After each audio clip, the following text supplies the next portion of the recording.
Bonjour, c'est Jade de Création Jade B. Alors, on se retrouve aujourd'hui pour un nouveau tuto, un tuto de Fimo. Et donc, ce sera pour apprendre à réaliser une petite barbe à papa. Donc, comme vous pouvez le voir, vous pouvez faire un petit collier à chaîne à billes avec une breloque nœud. Ou alors, vous pouvez les faire en boucle d'oreille aussi, c'est très mignon. Donc, pour ça, il va vous falloir, d'une part, de la pâte Fimo. Donc, cette pâte-là, c'est pas une couleur que j'ai entre guillemets, puisque en fait j'ai pris de la pâte 0 et de la pâte 22 que j'ai mélangé ensemble et j'ai obtenu à peu près cette couleur là. Mais sinon j'ai acheté aussi une pâte qui est vraiment très très claire, qui peut convenir. C'est le 206 Effect, qui est un petit peu brillant et sympa, voilà. Vous pouvez tester aussi, je sais pas. Sinon, éventuellement, donc vous prenez cette pâte et après vous pouvez toujours intégrer à la fin, une fois que c'est cuit bien sûr. Vous pouvez mettre du vernis, je sais pas trop si on voit, c'est un petit peu irisé, brillant. Comme ici en fait, ça donnait un petit peu cet effet là, brillant. Voilà, alors après il va falloir un cure-dent. Un cure-dent pourquoi? Donc pour faire la petite tige, enfin, ouais. Qu'est-ce qu'il va vous falloir d'autre? Donc un cutter, comme d'habitude, si vous avez un cutter ou quelque chose pour couper, donc ça c'est un cutter de précision. Moi j'en avais pas au début, c'est pas indispensable, donc vous pouvez vous servir d'un cutter normal. Sinon un couteau si vous avez vraiment pas. Après, éventuellement, mais peut-être pas, on n'en aura peut-être pas besoin dans ce cas-là, puisqu'on va tout faire avec les mains. Mais un rouleau, donc moi je me sers encore une fois d'une ombre solaire. Et pourquoi? Parce qu'en fait elle est en métal, enfin je sais pas trop, en aluminium pardon, et donc ça évite que la pâte colle à l'intérieur. Oui, donc là dans la vidéo précédente que j'avais faite, je n'avais pas précisé, mais je tiens à vous dire que quand vous travaillez la pâte Fimo, prenez quelque chose, soit de la toile cirée comme ici, soit quelque chose en verre, comme ce plateau-là, qui vous évitera que la pâte adhère un petit peu trop et donc enfin ça marche pas. Et donc pareil pour le rouleau, soit vous prenez du plastique, soit vous prenez quelque chose en aluminium, soit quelque chose en verre, mais évitez de prendre du bois parce que la pâte elle va rester coincée à l'intérieur, elle va s'accrocher, elle va accrocher pas. Voilà, alors, et ah oui, j'ai oublié un petit indispensable si vous voulez faire un pendentif ou des boucles d'oreilles, donc c'est ces petites tiges avec œillet je crois au bout, voilà avec un petit œil, qui vous permettent donc d'insérer à l'intérieur de la création et donc après de l'accrocher. Donc là on l'a rentré à l'intérieur et voilà. Si vous n'avez pas ça, ben, vous pourrez juste faire la barbe à papa comme ça en déco. Alors après, donc je sais pas, on va donc faire un rondin, donc appuyer avec la paume de la main, euh, de façon à obtenir quelque chose d'assez fin. Donc là on continue, c'est pas assez fin. Voilà. J'ai déjà un premier exemple tout prêt si jamais je foire, pour vous montrer. Voilà, bon, de manière à ce qu'elle soit assez homogène, donc après vous la roulez comme ça.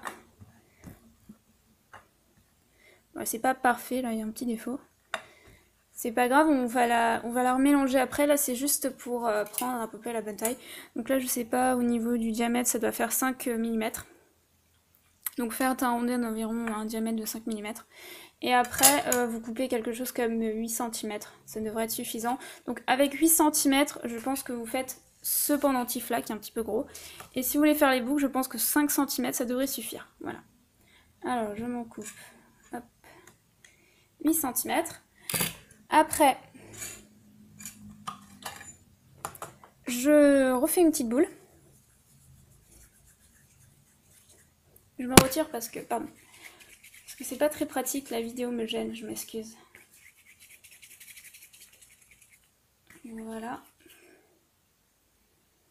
Oh, une boule assez homogène qui n'est pas de traits dessus. Et donc après je recommence, je fais un rondin. Alors la chose un petit peu difficile, c'est que en fait, pour obtenir cette partie un petit peu grosse, il va falloir faire un centre un petit peu épais et désépaissir sur les coins. Voilà. En fait, c'est ça qu'il faut faire. Donc après, chaque création est un petit peu différente, chacun a sa façon de faire les barbes à papa. Moi, j'ai pas vraiment regardé de tuto pour les faire, j'en ai même pas regardé du tout, j'ai fait comme ça.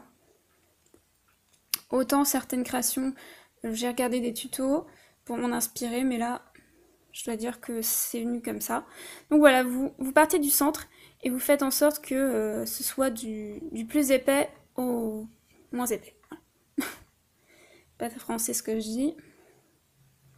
Voilà, bon après, c'est un petit peu variable, vous allez voir, c'est un petit peu compliqué à faire.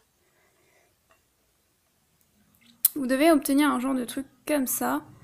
Voilà. Alors après, on va voir, c'est pas toujours évident à faire. Pas non plus qu'au centre ce soit trop large, sinon après ça va être vraiment dur à tourner. Donc voilà, on va essayer comme ça, on va bien voir.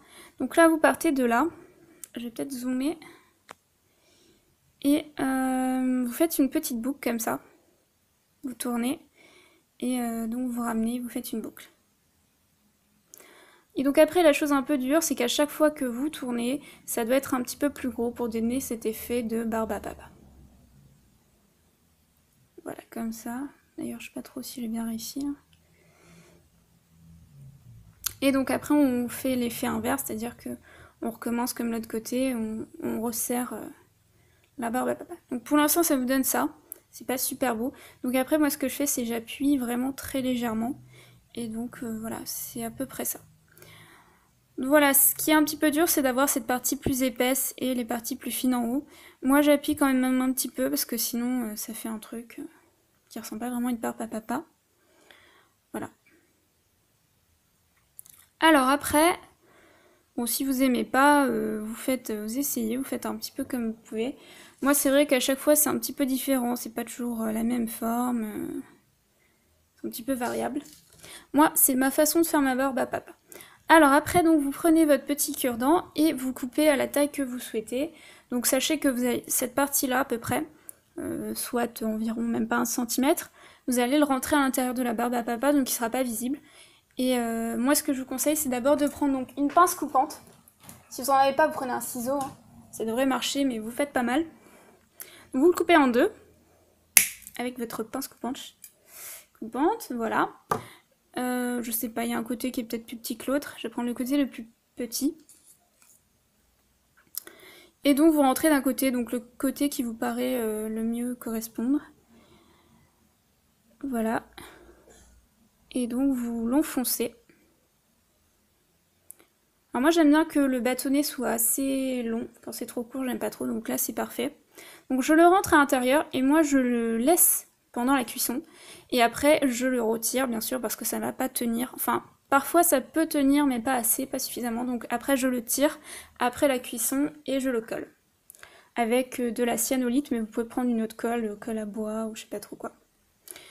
Je sais pas trop quoi, oui ça se dit pas trop, pardon, désolée. Alors, maintenant, je prends ma petite tige dont je vous avais parlé. Je vais voir si j'en ai pas une qui soit un petit peu courte. Non, pas vraiment. Donc, je serai obligée de la recouper. Donc là, par exemple, c'est un petit peu trop long, donc il faut que ça fasse quelque chose comme la moitié. Alors, je vais couper à la moitié.